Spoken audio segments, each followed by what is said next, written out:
Salvador es un país donde desde la Constitución de la República, leyes que se han escrito en piedra, hasta leyes que pueden tener muy poca incidencia en la población están siendo cambiadas para evitar transparencia, para evitar trámites, para poder meter la mano sin que nadie diga nada y sobre todo para poder elegir a las personas más idóneas para permitir todo este tipo de movimientos.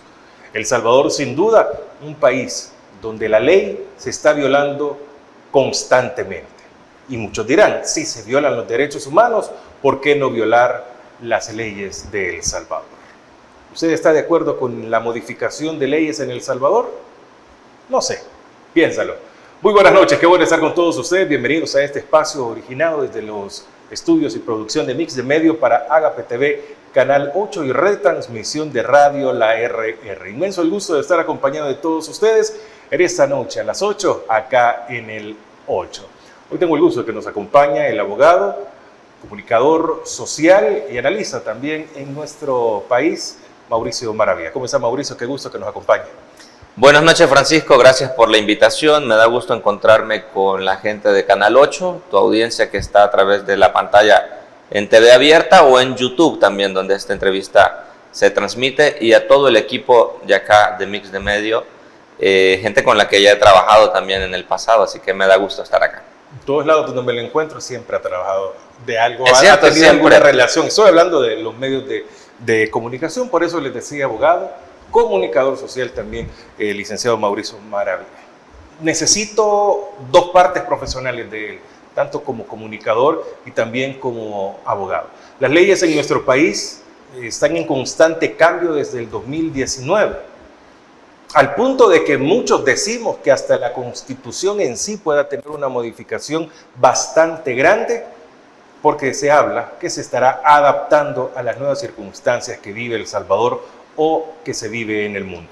Mauricio, se ha modificado el artículo 258 de la Constitución, que da puerta abierta, deja la puerta abierta para poder modificar cualquier artículo también de dicha Constitución. Y ya lo vimos.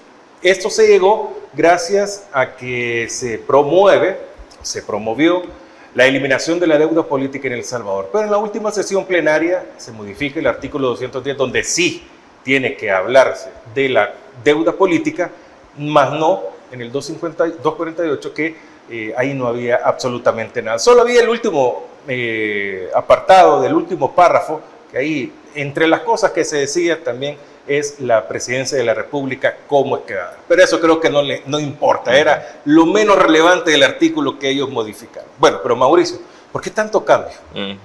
Fíjate que hemos pasado por varias etapas en lo que podríamos denominar es una transformación normativa e institucional en El Salvador. ¿Normal? Mira, cada gobierno o cada proyecto político que llega al poder intenta hacer los reacomodos que le permitan echar adelante sus planes, sus políticas públicas, etc. Así, por ejemplo, un presidente tiene las facultades para nombrar ministerios, para suprimir algunos, para cambiar instituciones, etc. Digamos que es parte de la normalidad política en un estado el acomodamiento o la adecuación de la infraestructura legal e institucional con propósitos políticos. Entonces, en el caso de El Salvador, desde el 2019 hasta la fecha, hemos visto una gran modificación, tanto en temas institucionales como en temas legales. ¿Qué quiero decir con esto? Por ejemplo, en diciembre del año pasado, Observa El Salvador, un consorcio en el que participan universidades, organizaciones de sociedad civil, iglesias, presentó un estudio denominado Mapa de las Transformaciones Institucionales en El Salvador. Ellos contrataron un equipo de abogados que fue a revisar cerca de 1.500 decretos legislativos desde el 1 de junio de 2019, cuando Nayib Bukele inició su presidencia, hasta el 31 de abril del 2024. O sea, digamos, el primer quinquenio. 5 años. Sí, el primer quinquenio de Nayib Bukele. Algunas de las conclusiones del consorcio Observa El Salvador eran que muchas de estas iniciativas legislativas, decretos legislativos, propiciaron una mayor concentración y centralización del poder en El Salvador. Es decir, que cada vez más la dinámica institucional y política está más concentrada. Es decir, que hay un grupo o un personaje político que cada vez tiene más facultades, que cada vez tiene más potestades, más posibilidades de hacer cosas. ¿Esto por qué es relevante? Porque en temas administrativos, en temas de la administración pública, la tendencia ha sido en las últimas décadas a desconcentrar y descentralizar las decisiones. En la medida en que tú tienes muchas necesidades en el territorio y tienes que atenderlas, la administración pública entiende que hay que descentralizar ciertas actividades y que tú tienes que acercar la administración pública a las necesidades de la gente. Por ejemplo, la autonomía municipal tenía ese propósito, ¿no? De que, como dice el Código Municipal, las alcaldías o las municipalidades son la unidad política administrativa primaria, es decir, la que está más cerca de la gente. Entonces se les da competencias, se les da facultades, se les da fondos, se les dan ciertas atribuciones para que lidien con las necesidades de la gente. Bueno, en los últimos años la tendencia ha sido contrario a esto. Lejos de descentralizar y de desconcentrar, la tendencia ha sido más bien atraer todas las cosas al centro de poder. Es decir, como alguien dijo una vez, aquí no se mueve la hoja de un árbol, no se cae la hoja de un árbol si el presidente no lo avala. Es como que todo lo que se hace tiene que pasar por el presidente de la República. Él dijo de que si un baño estaba sucio, él se enteraba. Sí, de lo que no se entera es de estos casos de supuesta corrupción que ocurrieron durante la pandemia y que la CICIG documentó. Parece que eso sí pasa inadvertido para él. Pero esa idea de, justamente esa expresión de él, es como tratando de decir, bueno, entonces aquí, como dijo Luis XV, fue, ¿no? El Estado soy yo, ¿no? Es decir, aquí las cosas se hacen como yo digo, y ayer el presidente de la Asamblea lo terminó ratificando en la Comisión Política. Él ironizaba porque muchos se les cuestiona, bueno, ustedes van a votar por todo lo que venga de Casa Presidencial, y él dice, sí, así va a ser, y lo hace con una risa irónica, ¿no? Bueno, pues ese comportamiento, lejos de ser, digamos, objeto de críticas, de debates intensos, acalorados en la Asamblea o en los foros de televisión, es preocupante porque sí tiene impactos en la vida de la gente. El tema de la autonomía municipal, por ejemplo, el trasladar ciertas competencias de las municipalidades a la Dirección de Obras Municipales, impacta en la vida de la gente porque hoy la gente no sabe a dónde acudir cuando en sus comunidades hay problemas. Entonces estamos en aquello que Yuval Noah Harari, este historiador israelí, reflexiona en su último libro, que es este libro sobre la inteligencia artificial y las formas de comunicación. Nexus se llama el libro. Él dice, la diferencia entre un gobierno democrático y un gobierno autoritario es que en los gobiernos autoritarios la tendencia es la de concentrar toda la comunicación y todas las decisiones en el centro de poder. Es decir, que todo se trae al centro de poder. Es como aquella expresión de todos los caminos llevan a Roma, ¿no? Es decir, porque todos los tributos tienen que llegar al centro. Y por eso la red de caminos en Roma era tan importante, porque había que traer todo ese dinero y todas las cosas importantes de las regiones conquistadas por Roma hacia Roma. Por eso esa idea de todos los caminos llevan a Roma, sí, porque es necesario traer todos los tributos hacia acá. Entonces los gobiernos autoritarios se comportan de esa manera. Todo nace desde el centro de poder. Nada pasa si allí no se avala. Esa es una característica. Entonces nosotros estamos justamente viendo esa tendencia. En El Salvador, ahora mismo, por ejemplo, se están aprobando una cantidad de reformas a la legislación penal, procesal penal, en temas administrativos, en temas tributarios, financieros, etcétera, etcétera, sin modificar la Constitución. Eso es importante destacar. Que este estudio de Observa El Salvador, también en sus reflexiones, los miembros del consorcio decían, muchas de estas transformaciones se han dado sin necesidad de reformar la Constitución de la República. Y fíjate que el efecto que producen algunas de estas reformas es muy parecido al de un cambio constitucional. Por ejemplo, en agosto del 2021 la Asamblea Legislativa aprobó un decreto, el decreto 144, reformando la ley de la carrera judicial. La ley de la carrera judicial fue modificada y a través de esa modificación se expulsó a una buena cantidad de jueces de la República. Dijeron, tienen más de 60 años, estos son corruptos, vamos a depurarlo. Aprobaron el 144 y expulsaron a un montón de jueces y nombraron en su lugar a gente con cuestionables competencias para el cargo. ¿Qué pasó en la práctica con ese decreto? No era una reforma constitucional, pero en la práctica ese decreto 144 terminó propiciando que se le anularan las competencias al Consejo Nacional de la Judicatura. Cuando una vacante de un juez queda disponible en un juzgado, digamos que en el juzgado de paz de San Juan Opico, la Corte Suprema de Justicia decía, bueno, queda esta vacante, entonces pidamos al CNJ una terna, es decir, una lista de 3 personas. El CNJ, para conformar esa lista de 3 personas, el Consejo Nacional de la Judicatura, hacía una convocatoria pública, los abogados interesados en participar en esa judicatura presentaban sus documentos, el CNJ los recibía, los evaluaba los candidatos en entrevistas, en evaluaciones para ver sus competencias, después elegía de una lista de 15, elegía 3, esos 3 los mandaba a la Corte Suprema de Justicia y la Corte Suprema de Justicia de esos 3 elegía un juez para ese. Eso no pasa hoy en El Salvador. Desde el 2021 los nombramientos y remociones de jueces no siguen ningún procedimiento. Son de dedo. Son de dedo, anulando las competencias constitucionales que tiene el CNJ. Permítame una pausa y ahí me, okay, quiero quedar.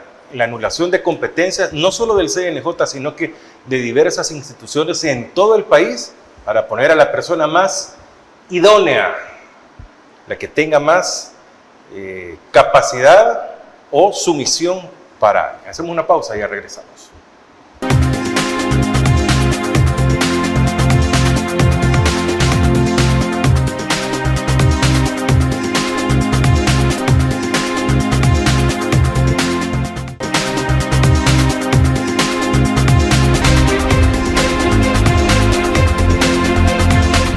Buenas noches, qué bueno que usted continúe con nosotros. No sé, piénsalo. Todos los miércoles se transmite este espacio en APTV Canal 8, redes sociales de Mix de Medio y de radiolarr.com. Radio en línea 24 horas para todos ustedes. Mauricio Maravilla nos acompaña. Recuerdo cuando comenzaba en la universidad, una clase de economía con el ya difunto padre Francisco Javier Ibizate. Y él decía de que en una empresa pusieron se necesita un contador. Y el dueño de la empresa era el que los entrevistaba, con muy pocos conocimientos de contabilidad. Y pasa el primero y le dice, solo tengo una pregunta para usted. ¿Cuánto es 2 más 2? 4. Muy bien, le dice, muy alegre, le vamos a llamar. Pasa el segundo. Igual, una pregunta, ¿cuánto es 2 más 2? 4, perfecto, lo vamos a llamar, esté pendiente. Pasa el tercero, no aparentaba mucha capacidad como los demás. Y le dice, ¿cuánto es 2 más 2? Lo que usted diga, contratado. Exactamente ese es el ejemplo que se puede poner para las personas idóneas y quitar también facultades en las instituciones y no funciona la institucionalidad en el país, Mauricio. Yo creo que sí, aplica para muchas instituciones y lamentablemente también esa historia que has contado puede aplicarse en algunos casos, no diré que en todos, pero en algunos casos, para el nombramiento de jueces en la Corte Suprema de Justicia. Es lamentable porque los jueces, el ser juez no es cualquier cosa. Ser juez requiere una formación especializada en ciertas áreas, requiere una formación de años y años para llegar a tener un puesto de juez. Ser abogado es una cosa, pero ser juez es algo muy distinto por las responsabilidades que tienes decidiendo en muchas ocasiones sobre la libertad y la vida de las personas. Entonces no deberían llegar a esos puestos cualquier persona que ante la pregunta de cuánto es 2 más 2, diga lo que se le ocurra a la corte en pleno o lo que se le ocurra al poder político de turno. No, un juez que diga, bueno, ante este expediente que estoy conociendo y las pruebas que se presentan, la decisión correcta e independiente, porque así lo he aprendido, es esta. Y no Por estar algo es el representante de uno de los del poder del Estado, de uno Fíjate de los que poderes. yo pienso, sí, es parte, digamos, dentro de la estructura orgánica de la Corte, que es parte del órgano judicial, no uno de los 3 órganos de gobierno. Pero los jueces, en definitiva, son la última barrera de protección ante violaciones a derechos humanos y son los garantes del respeto de la ley y de la Constitución de la República. Los jueces tienen ese deber histórico de comprometerse con principios de justicia, con principios constitucionales y legales, y además de índole moral en algunos casos. Y lamentablemente están dejando mucho que desear muchos jueces en este país, porque su nombramiento no ha seguido, como digo, ningún rigor, ningún procedimiento de evaluación, etc. Entonces, esa, como decimos, para muestra un botón. Tú me comenzaste preguntando, todos estos cambios normativos institucionales en El Salvador, ¿de qué manera se expresan? Bueno, se expresan con este tipo de cosas, por ejemplo, como la Corte Suprema de Justicia. ¿Y por qué es importante todo esto? Porque tiene que ver con la vida de la gente. Cuando a una persona se le detiene de manera arbitraria, lo menos que se debe esperar es que haya un juez que al presentarle el caso valore si hay suficientes razones para mantener a esta persona privada de libertad, o si dice, bueno, aquí no hay suficientes elementos, esta persona no ha cometido un delito, o el delito se ha cometido pero esta persona parece que no ha participado, no hay indicios, no hay pruebas, etcétera. Bueno, que el juez tome una decisión de manera independiente y que haga cumplir los mandatos constitucionales. Pero ¿qué pasa hoy? Cuando se aprueban en diciembre las reformas a la ley de tránsito y todas estas cuestiones que fueron un escándalo en esos días, la Asamblea Legislativa aprueba un decreto y ese mismo día entra en vigencia, lo cual es contrario a la Constitución, porque la Constitución prevé un plazo mínimo de 8 días para que un decreto entre en vigencia, y sin embargo muchas de estas detenciones aplicando este decreto se dieron de manera inmediata. Yo conocía, por lo que me contaba un colega, que hay jueces que inaplicaron esas disposiciones. ¿Qué significa inaplicar? Dijeron, bueno, esto no estaba vigente, entonces esta legislación no se puede aplicar en este caso porque no pasó el tiempo estimado para que esta persona sea juzgada bajo esta legislación. Y eso es importante porque fíjate que cuántas veces se habla aquí de la Sala de lo Constitucional, por ejemplo. La Sala de lo Constitucional, según nuestra Constitución, es la encargada de expulsar del ordenamiento jurídico aquellas leyes que contravengan a la Constitución. Digamos que la Asamblea aprueba una ley y esta se somete a consideración de la Sala, y la Sala de lo Constitucional dice, bueno, esta ley incumple parámetros constitucionales y por lo tanto esta ley no puede entrar en vigencia, se declara inconstitucional. Así dice la Constitución, es la encargada de declarar la inconstitucionalidad de leyes, decretos, reglamentos, etc. Siempre que la Asamblea Legislativa apruebe una ley y la Sala de lo Constitucional en su valoración determine que esa ley no está acorde a la Constitución, la declara inconstitucional. Eso se llama control concentrado de la Constitución, esa facultad que tiene la Sala de lo Constitucional para pasarle el filtro a las leyes. Pero los jueces también tienen un control constitucional que se llama control difuso de la Constitución. Es decir, que los jueces, en cada caso en el que conozcan, tienen la facultad de observar si en ese caso se están incumpliendo reglas constitucionales e inaplicar ciertas normas a la luz de lo que la Constitución establece. Los jueces tienen esa posibilidad. Pero para que un juez haga eso, debe sentirse protegido en el cargo, debe sentir estabilidad en el cargo, es decir, que debe gozar de independencia en su cargo. Los parámetros internacionales establecen que los jueces deben gozar de estabilidad porque, de lo contrario, si los jueces están en su puesto dependiendo de las decisiones que toman y de acuerdo a cómo el poder político lo asuma, entonces no hay protección posible para los ciudadanos, porque si un juez está pensando, bueno, si yo decido esto de esta manera, mañana me van a quitar este puesto, entonces mejor no resuelvo como yo creo que debe resolverse, sino como me están diciendo que resuelva. ¿Quién es el afectado en todo eso? El ciudadano que está buscando justicia. Entonces la Corte Suprema de Justicia tiene que plantarse bien y decir, momento, Ustedes están aplicando están aprobando esta legislación, sí, pero esto contraviene la Constitución, contraviene además convenciones internacionales que hemos firmado y ratificado como Estado de El Salvador. No están dentro del marco de la constitucionalidad o de la convencionalidad. Entonces los jueces de manera independiente deberían resolver. Pero fíjate qué acaba de pasar. El Ministerio de Justicia y Seguridad Pública acaba de proponer una serie de reformas a la legislación para que los jueces de crimen organizado que hoy están conociendo los casos del régimen de excepción también tengan la competencia de vigilar el cumplimiento de las penas cuando después de los juicios. Exactamente. De hecho, ayer se reunió. ¿Le quitan funciones a uno? Sí, porque en nuestra legislación actual tú tienes a un juzgado, digamos en el proceso penal ordinario. Tú tienes un juez de paz que es al primero al que se le presenta un proceso, un caso, ¿no? Digamos, una persona es detenida por lesiones. Se dieron duros, se golpearon, hay lesiones y esta persona es presentada ante un juez por ese delito. El juez valora, dice, bueno, con estos indicios que han presentado, esta persona debe de seguir detenida porque debe enfrentar el proceso. O dice el juez, no, bueno, las lesiones no son tan graves, esta persona tiene un empleo, está estudiando, qué sé yo, bueno, va a continuar el proceso pero en libertad. Un juez de paz toma esas decisiones. Lo pasa a un juzgado de instrucción.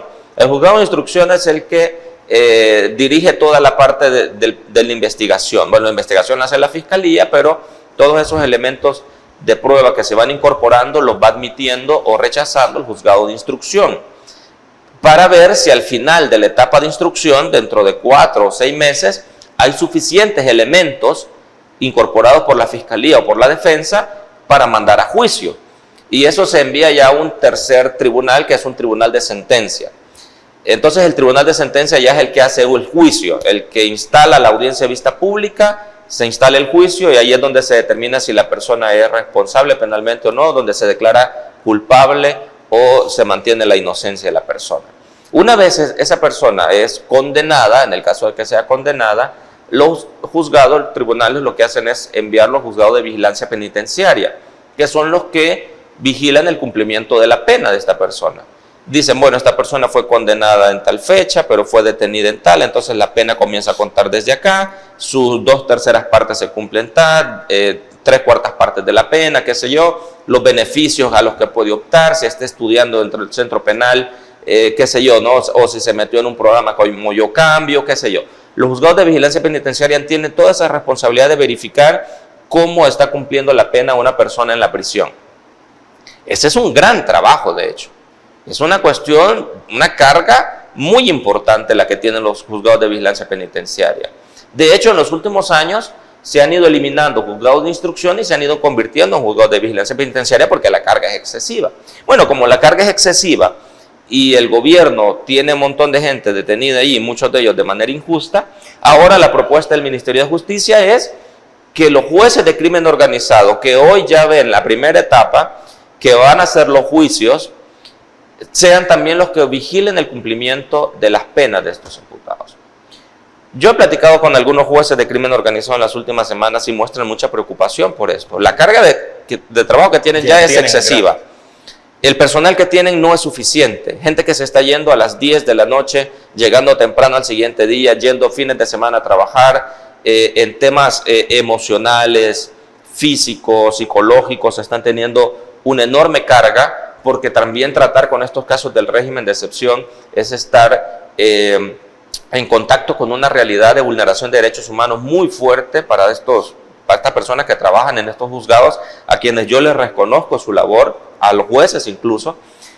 Muchos de ellos me dicen, ¿qué vamos a hacer con toda esta carga que ahora nos quieren poner?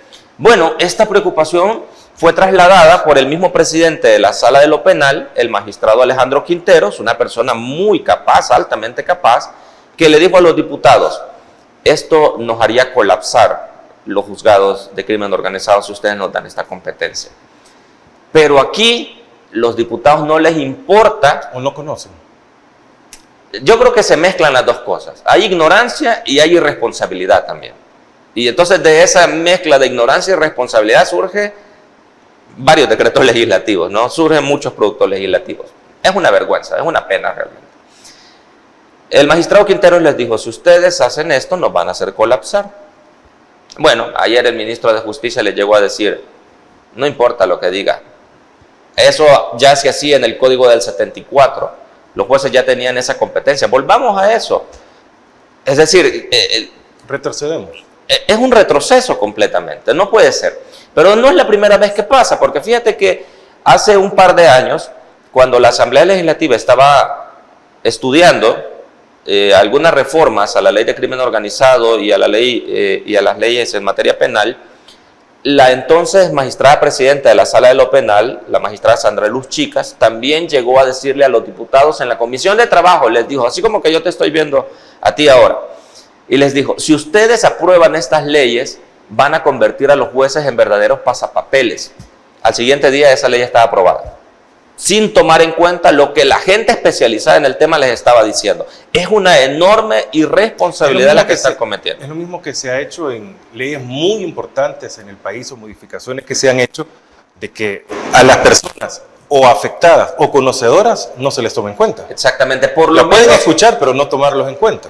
En el mejor de los casos, imagínate, en el mejor de los casos, se llama... Para estas leyes que tienen que ver con el funcionamiento de la Corte, se llama al magistrado de la Sala de lo Penal o se llama magistrado de la Corte y se les escucha, pero se les ignora.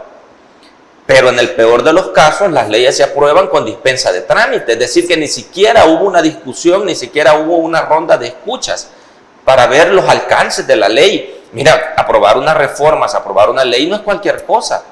No es solo, bueno, cambiemos en el papel esto, que entre en vigencia y que los juzgados vean cómo comienzan a resolver este asunto.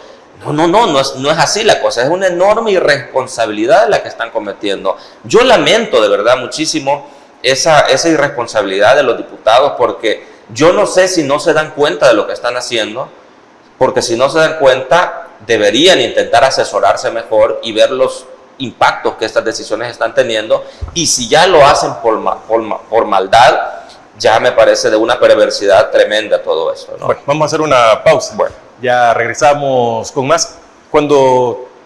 Estamos ya en el siguiente bloque. ¿Por qué se están modificando tanto las leyes? ¿O se está haciendo esto a la medida para tener un objetivo en común al final? Ya regresamos en No sé, piénsalo.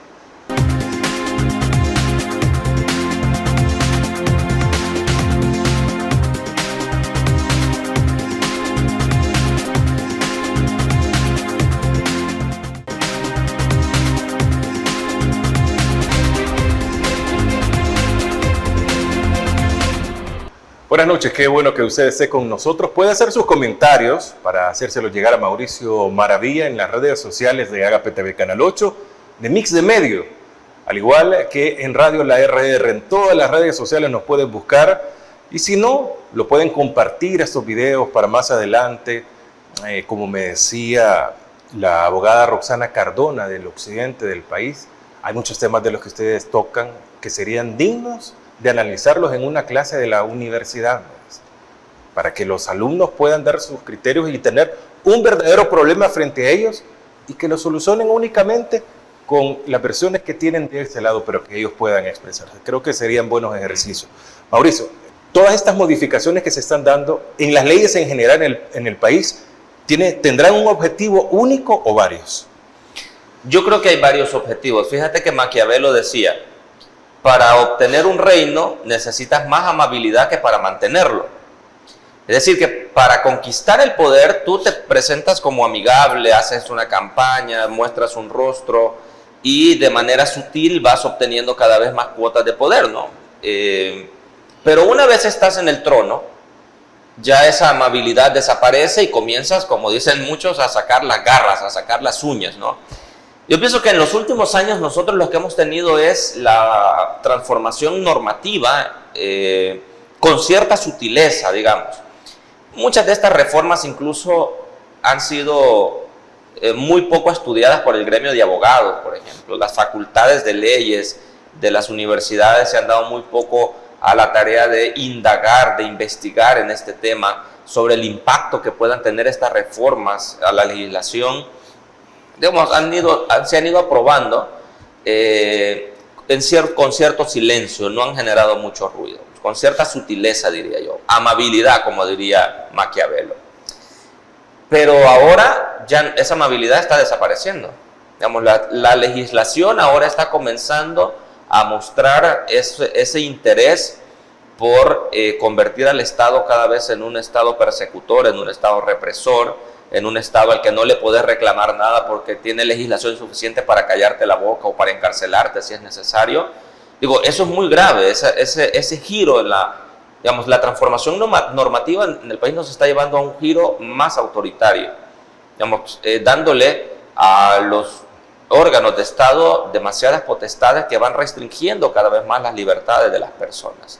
Entonces eso me parece a mí que es muy grave, que es por supuesto en definitiva un interés político, digamos, acaparar cada vez más poder, concentrar cada vez más poder, y para eso necesitas adaptar las leyes, ¿no? Y adaptar la institucionalidad como mejor te parezca, y eso creo que es lo que estamos viendo ahora. Entonces a mí me parece que nuestro gremio, el gremio de los abogados, debería tener una voz más activa en esto, una participación más activa, aclarándole a la gente todos los impactos que pueden tener estas cosas.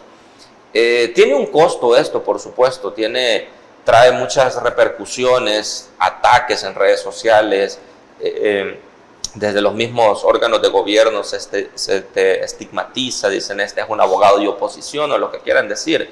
Bueno, yo la verdad es que... ¿Existe abogado de oposición no, o abogados del oficialismo? Bueno, el oficialismo sí puede. Mira, hay abogados que en el cumplimiento de nuestro trabajo en ocasiones nos toca estar en uno u otro lado, pero de acuerdo al caso, digamos, o a la situación que se plantea. Pero sí, yo creo que hay una distinción entre los abogados que en un contexto de autoritarismo tienen la valentía de decir esto se está haciendo de esta manera y no es esto perseguir justicia, esto no es perseguir principios básicos de derechos, sino que esto más bien es con el afán de callar a la gente. Y hay otros abogados, incluso trabajando en el oficialismo, que son los que están pensando qué cosas ir amarrando en términos jurídicos, ¿no? Digamos, hay mucha gente muy capaz en el gobierno trabajando estos decretos. En la Asamblea Legislativa creo que no, porque está demostrado de que ellos ni siquiera estudian las cosas que les vienen. Pero en el órgano ejecutivo sí. ¿Y son culpables los diputados? Porque claro que sí, son responsables. Dicen que se los mandan el mismo día y no tienen ni oportunidad, pero ellos pueden decir no lo vamos a aprobar hasta que lo estudiemos. Ahí entra la responsabilidad. Porque y el poder que ellos tienen, el máximo poder del país, un diputado responsable diría, bueno, esta iniciativa me la acaban de mandar ahora, yo por lo menos pido tiempo para estudiarla. Si no quieren ustedes hacer un estudio en la comisión, por lo menos denles tiempo para leerla un par de días y ver si yo tomo una decisión con base en lo que mi conciencia me diga, ¿no?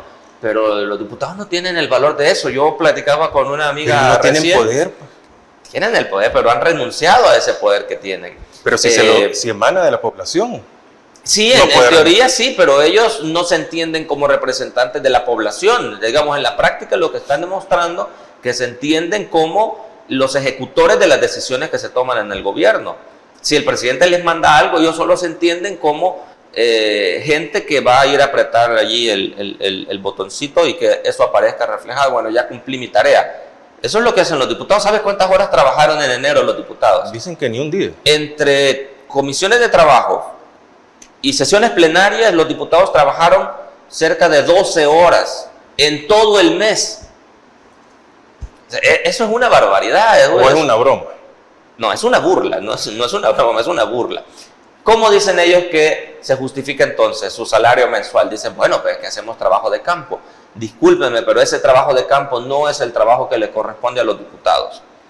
Los diputados, si quieren en sus fines de semana ir al territorio, háganlo y vayan y contacten con la gente, lo cual les vendría muy bien escuchar a la gente. Pero durante la semana de trabajo ustedes tienen que estar en las comisiones de trabajo estudiando las leyes, leyendo los decretos, pensando en las iniciativas que la gente les ha dicho que lleven al Congreso. Ese es su trabajo, ir a las sesiones plenarias con esos dictámenes leídos, justificar sus decisiones. Eso es lo que les corresponde como diputados. No vengan diciendo, es que vamos al territorio, por eso en la Asamblea solo trabajamos 12 horas. No, es que ustedes son diputados para producir cosas en la Asamblea Legislativa para aprobar leyes, para analizar leyes, para discutirlas, para escuchar a la gente en las sesiones de las comisiones de trabajo, etcétera. Entonces, ese es el comportamiento que está teniendo la Asamblea Legislativa, lo cual a mí me parece muy lamentable porque, en definitiva, lo sepan o no, yo creo que sí lo saben, lo que le están dejando como legado al país es muy grave. Y los retrocesos que se dan, revertirlos después es muy complicado. Muy complicado. Sí. Hacemos una pausa, ya regresamos. Mauricio Maravilla está con nosotros.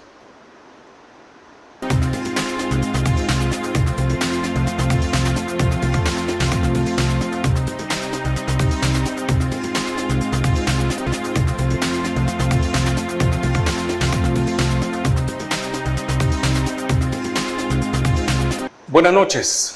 Estamos en nuestro cuarto bloque. Qué interesante este miércoles la plática con Mauricio Maravilla. Y creo que nos está dando muchos insumos para que los podamos discutir, los podamos hablar en familia, en nuestro círculo de amigos, en el trabajo, en fin, en cualquier lugar lo podemos compartir y discutir y tener también insumos para saber lo que está pasando en El Salvador. Mauricio, de a poco el país está llegando, no sé si al punto de ebullición de lo que tanto quiere el gobierno, o todavía falta que veamos muchos cambios en el país. Yo pienso que no tenemos certeza sobre eso. Digo, vamos a seguirnos sorprendiendo. Sí, la ratificación del 248, de esta posibilidad de que ha abierto la puerta de muchas cosas. Una misma asamblea puede reformar la Constitución de la noche a la mañana. Muchos dicen, pero ¿y cuál es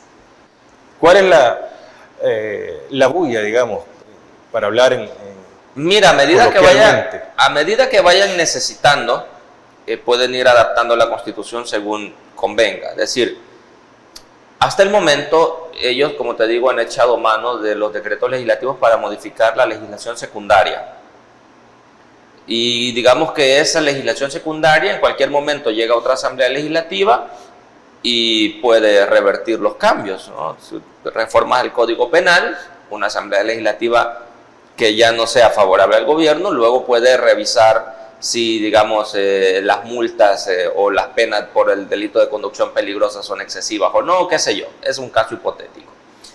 Pueden revisarse diferentes cosas que la legislación actual está cambiando.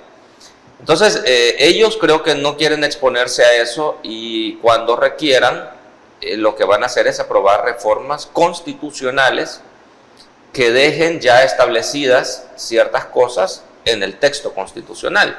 Y esto es grave porque ¿cuál ha sido la gran jugada maestra que ellos han hecho? Dice el 248 que la Constitución de la República se puede reformar cuando una legislatura apruebe un acuerdo de reforma y la siguiente legislatura ratifique ese acuerdo de reforma, o cuando en la misma legislatura, con dos mayorías distintas, esa asamblea apruebe un acuerdo de reforma y esa misma asamblea lo ratifique, pero con una mayoría, creo que de no sé cuántos diputados serían ahora, 44 diputados creo. ¿Qué están haciendo? Están blindando que cualquier cambio que ellos aprueben en la Constitución sea muy difícil de revertir por una legislatura posterior, porque es muy difícil que vuelva en el panorama político que un partido político vuelva a tener una correlación de fuerzas tan importante como la que tiene Nuevas Ideas hoy día.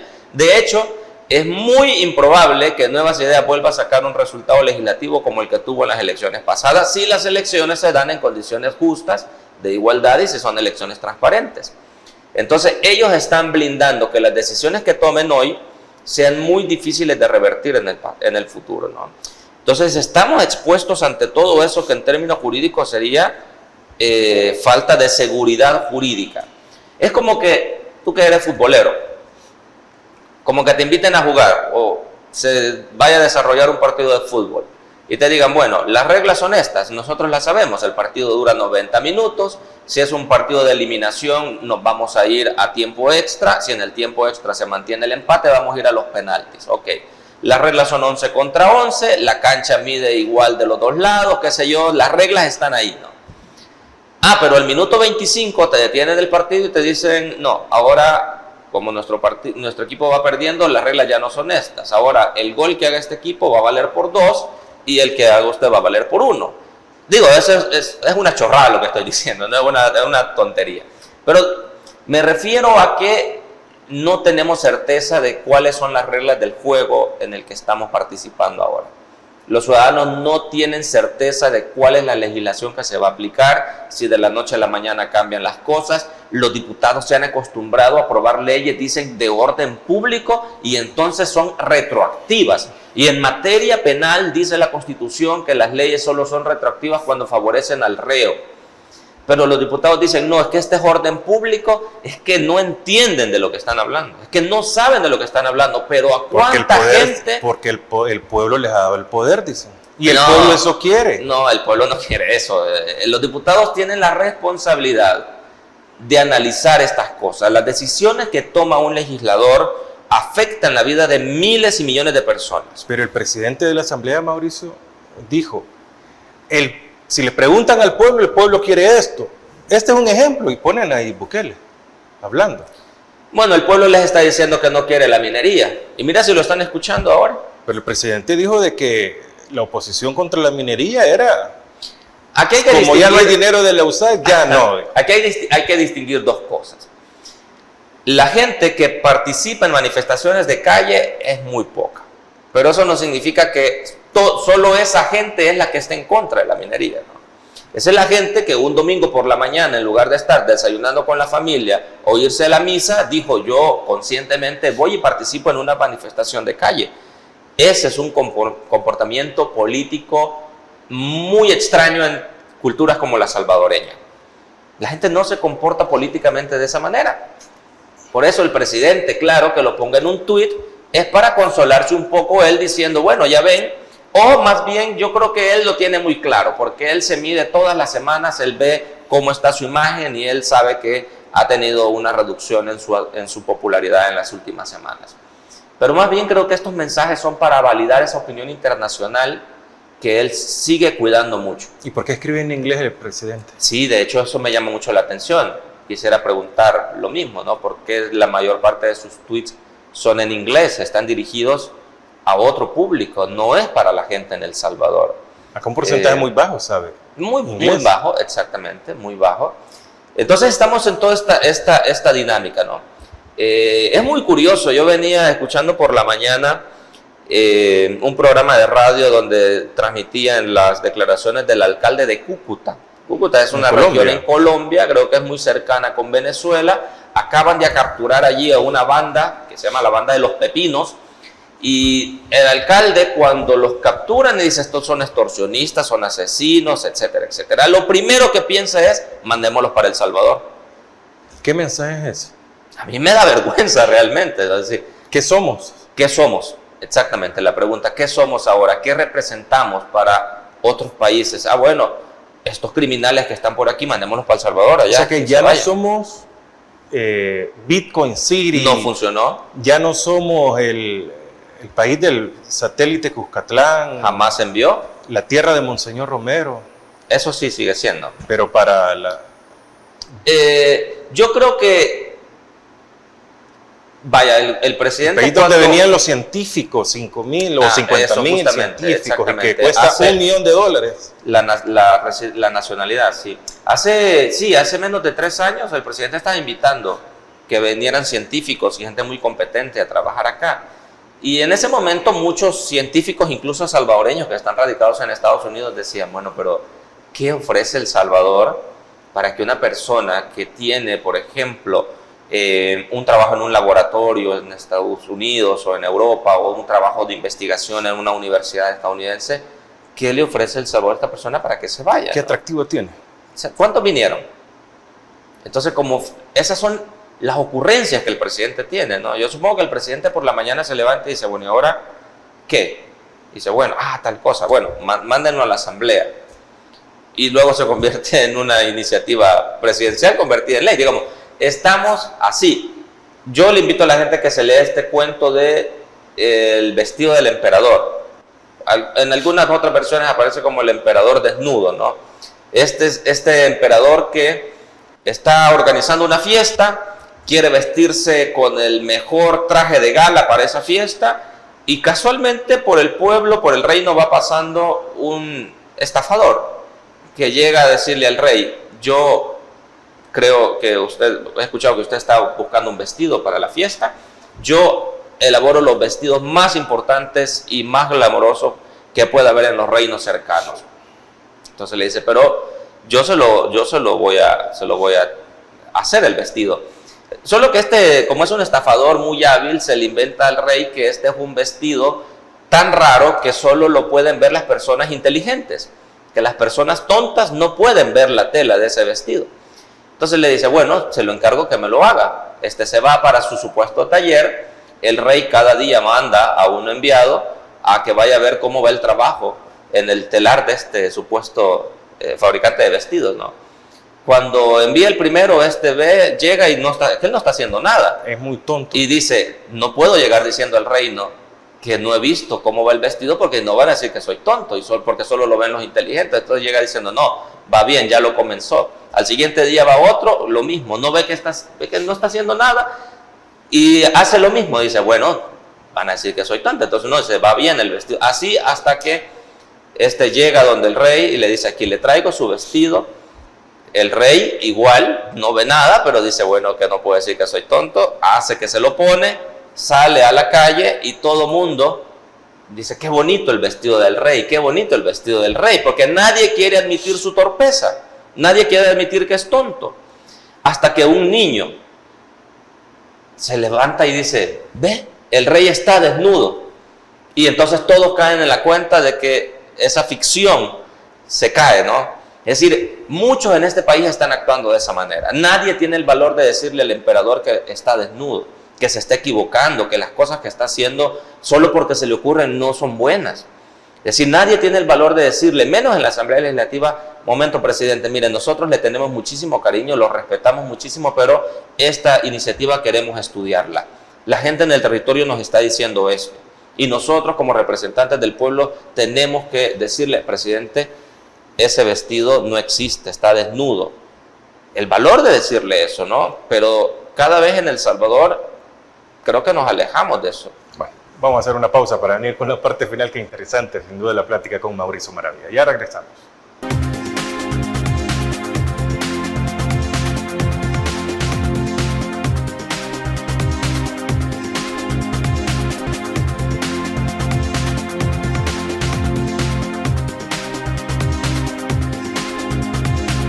Bueno, como nada, ha pasado el tiempo y estamos ya en la parte final con Mauricio Maravilla. Únicamente para una muy breve conclusión y su despedida, Mauricio. Bueno, Francisco, gracias. Se ha puesto interesante la conversación. Creo que son temas que deberíamos abordar más, pero bueno, queda la interrogante ahí para la audiencia, ¿no? De todos estos temas, ¿por qué son importantes? Porque tienen que ver con la vida de todos y de todas. Bueno, muchas gracias. Bueno, pero que lo podamos tener próximamente. Claro, claro que sí. A ustedes muchas gracias por habernos acompañado. Soy Francisco Gómez. Los invito a que continúe con Agape TV Canal 8. Esta transmisión usted la podrá ver en Agape TV Canal 8, en Mix de Media en sus redes sociales y en radiolarr.com en línea para todos ustedes. Soy Francisco Gómez. Pasen una feliz noche en No sé, piensa.